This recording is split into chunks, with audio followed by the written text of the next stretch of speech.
Welcome inside Gillette Stadium, everybody. My name is Mike Petraglia, and this is the 5 from Foxboro, powered by CLNS Media and RXBar.com. Go to RXBar.com/CLNS and enter that code CLNS to get a 25% discount off all items and free shipping, only at RXBar.com. The Patriots are off to their Super Bowl record 10th appearance in the big title game, beating back the Jacksonville Jaguars with yet another incredible, improbable comeback here on Sunday afternoon at Gillette Stadium, beating the Jaguars 24-20.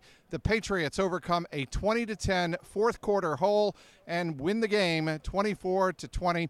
They're off to the Super Bowl for a record 10th time. How did they do it? Let's get right into the 5 from Foxboro, and we start with the player who everybody in the Patriots locker room after the game said was the most clutch, and they say it all the time, Dola. Danny Amendola was spectacular in this game with 9 catches and 85 yards, 2 clutch touchdowns, including the go-ahead, which have proved to be the game-winning touchdown with 2:48 left in the fourth quarter. Brady found him in the back of the end zone. It was a toe tap. He got one foot down, then the other, fell to the back of the end zone, and that was the touchdown that gave the Patriots the victory. Danny Amendola in this game was as clutch could be.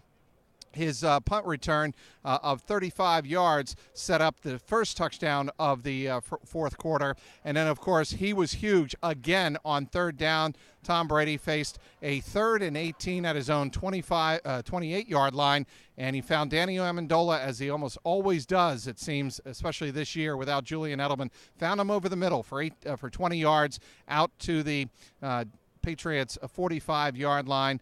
Patriots were able to convert in clutch situations down late in the game, and that's why they were able to overcome not only the 20-10 fourth quarter deficit, they were able to overcome a 17-3 hole with some clutch receiving from Danny Amendola and Brandon Cooks. Brandon Cooks had his first career postseason game of over 100 yards. He was also big in this game. He was big in that first half when the Patriots were driving, desperately needing a score before halftime. He drew a pass interference call that set up the first Patriots touchdown run of the game by James White.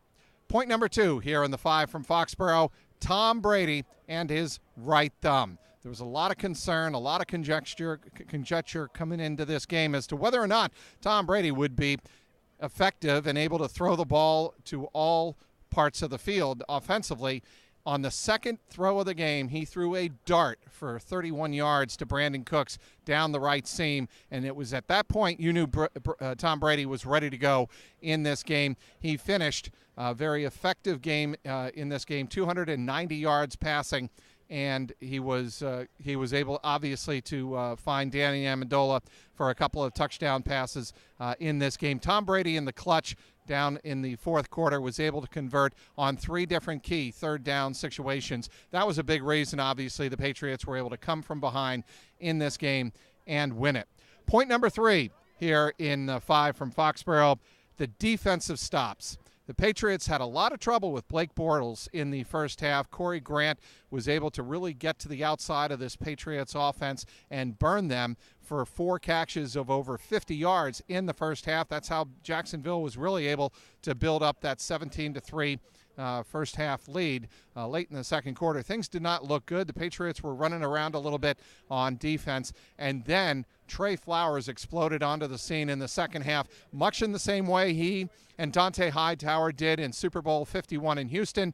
That's exactly what Trey Flowers and the Patriots defense was able to do to Blake Bortles in the second half. They were able to take away some of the swing passes, played a bit different on defense, and frankly, the Jacksonville Jaguars went very conservative, as you might expect, in that fourth quarter. They didn't do much passing whatsoever, and the Patriots defense really capitalized on it, and it was appropriate that it was Stephon Gilmore making the clutch pass breakup on fourth down when it was apparent that a Jacksonville receiver was breaking open at the last second. Gilmore rose to his feet, leaped, and knocked away the pass, and the Patriots were able to get the ball back, convert a first down, and run out the clock and move on to the Super Bowl in 2 weeks in Minnesota.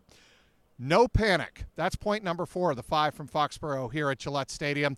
Patriots had a lot of reason to go into panic mode. Other teams might have when you lose Rob Gronkowski to a concussion late in the first half, taking a really vicious helmet-to-helmet hit from Barry Church. Barry Church actually led with his shoulder, tried to break up the pass to Rob Gronkowski. It fell incomplete. He hit him in the shoulder, but then his helmet collided with Gronkowski's helmet very violently. After the game, Barry Church said he apologized to Gronkowski, hopes he plays in the Super Bowl in 2 weeks, but it was such a vicious hit.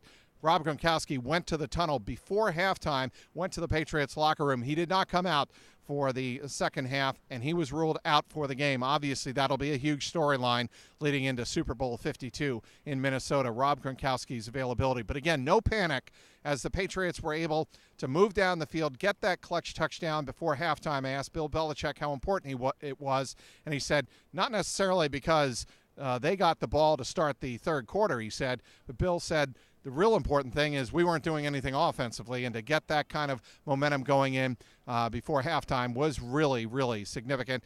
Patriots, again, did not panic when they were down 10 points in the fourth quarter. They got the defensive stops, as we talked about, and now we can talk about them going on to Minnesota and getting ready for their 10th Super Bowl, which brings us to the 5th and final point of the 5 from Foxboro.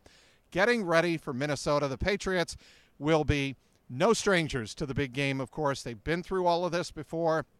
They know the preparation. They know the routine. And one would expect, even if it's, the Minnesota Vikings or the Philadelphia Eagles, whoever they face, they know that they will be there, and it will be almost like a routine regular season game. That is really big for a team like the Patriots going up against a team that may be facing some Super Bowl jitters for the first time. The Patriots know that they have a chance to make history again, becoming just the second team with 6 Super Bowl titles. Obviously, the Pittsburgh Steelers have 6 Super Bowls. The Patriots are now there for a record 10th time. It'll be interesting to see how the Patriots go through their preparations in the next 2 weeks, and certainly they will enjoy the experience. Devin McCourty said after the game, "We never take this for granted. We know how hard it is to get here, and we're going to savor this for the next 24 hours. We've earned it." I don't think anybody in Foxborough, I don't think anybody in New England would disagree with Devin McCourty on that point. That is the 5 from Foxborough. Your final score again. The Patriots rally just like they did in Super Bowl 51. They come from behind and beat the Jacksonville Jaguars in the AFC title game 24-20. We'll have you covered up until the Super Bowl and throughout the Super Bowl. Yours truly will be in Minnesota covering it for CLNS Media. This has been the 5 from Foxborough, powered by CLNS Media and rxbar.com. Be sure to go to rxbar.com. Use the promo code CLNS for 25% savings and free shipping. Inside Gillette Stadium, Mike Petraglia, CLNS Media.